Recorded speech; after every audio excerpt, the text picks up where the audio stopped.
You ever wonder if there's like a secret formula for making the perfect choice? A way to figure out complex problems not just with your gut, but with actual science? Well, turns out there is. And we're about to dive into this powerful, kind of hidden method that helps us make the best possible decisions when it really, truly counts. I mean, every single day, right? We're all standing at some kind of crossroads. It could be something small, like what to have for lunch, or something huge, like which career path to take. Now, for big organizations, these decisions are happening constantly, and the stakes are just infinitely higher.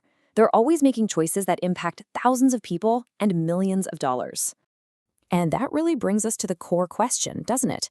How do you find the absolute best path forward when everything is on the line and you just can't predict the future with 100% certainty? This isn't just a business problem, you know? It's a fundamental human challenge. Every big decision carries some kind of risk. So the key thing to get here is that a decision is never made in a vacuum. It's always a reaction to a problem, which is really just a gap between your current reality and where you want to be. The entire point of making a choice is to build a bridge across that gap.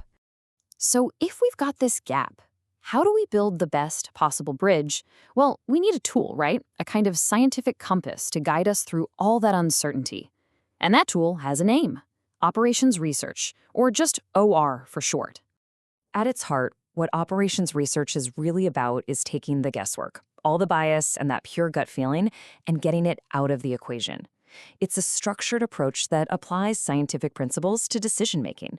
It helps find the best possible outcome, and maybe most importantly, it reduces those risks we talked about to the bare minimum. Okay, so how does the scientific compass actually work?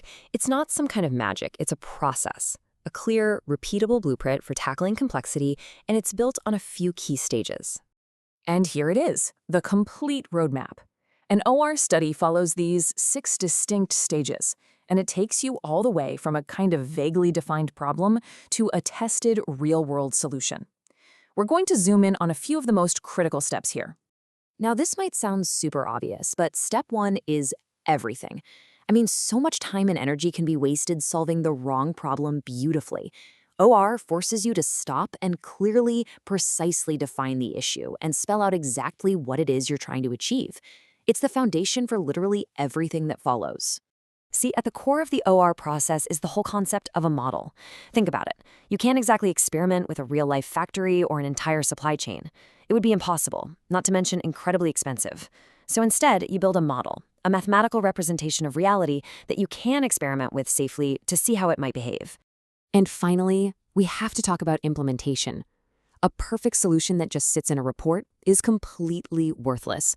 The crucial point here is that for OR to really succeed, the people who are going to actually use the solution, the folks on the ground, they need to be involved from the very beginning. That's how you make sure the final plan is practical and can actually be put into action. So we've been talking about building a model, but what does that really actually mean? What's inside this powerful toolbox? Let's take a quick look at the engines that really drive operations research. So broadly, the models fall into 2 main camps. On one side, you have mathematical models. These things use powerful algorithms to just crunch the numbers and find the one single mathematically perfect answer. On the other side, you have heuristic models. A good way to think about it is like a seasoned chess player who makes a strong move based on experience, instead of calculating every single possibility on the board. They're smart rules of thumb designed to find a really good solution fast, even if it's not provably the absolute single best one. And the variety of these mathematical models is just incredible. For instance, allocation models, they figure out the best way to use limited resources. Inventory models tell a company exactly how much stock they should keep on hand. Queuing models analyze and fix bottlenecks, like those long lines at a bank. Each one is a specialized tool for a very specific kind of problem. I know this all might sound a little abstract, but I promise you, you interact with the results of operations research literally every single day, probably without even realizing it. Let's connect these ideas to some concrete, real-world examples. All right, here's a classic problem for pretty much any company that moves physical products, from a global shipping giant all the way down to a local pizza delivery service. Every choice of route has a cost in time and fuel, right? And the solution? It's an OR model. Transportation and allocation models are basically the unsung heroes of logistics. They analyze thousands of possible routes, schedules, and vehicle assignments to find the one combination that gets everything where it needs to go for the absolute minimum cost. Okay, let's switch gears and talk finance. Imagine a company has a dozen fantastic ideas for new projects, but only enough cash to fund, say, 3 of them. How on earth do they choose? This is a classic problem that OR solves through a technique called capital rationing.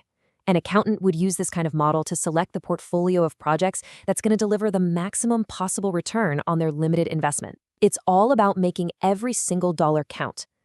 And this quote really gets to the heart of why operations research is so timeless. As one source puts it, OR will always be relevant in any situation where resources do not meet the needs. It's basically the science of making the most out of whatever you have. But here's the thing. Operations research isn't just for massive corporations. It's a way of thinking, a structured, scientific approach to finding the best path forward. So that leaves just one question for you. Now that you know this blueprint exists, what complex, tough problem in your world would you tackle first?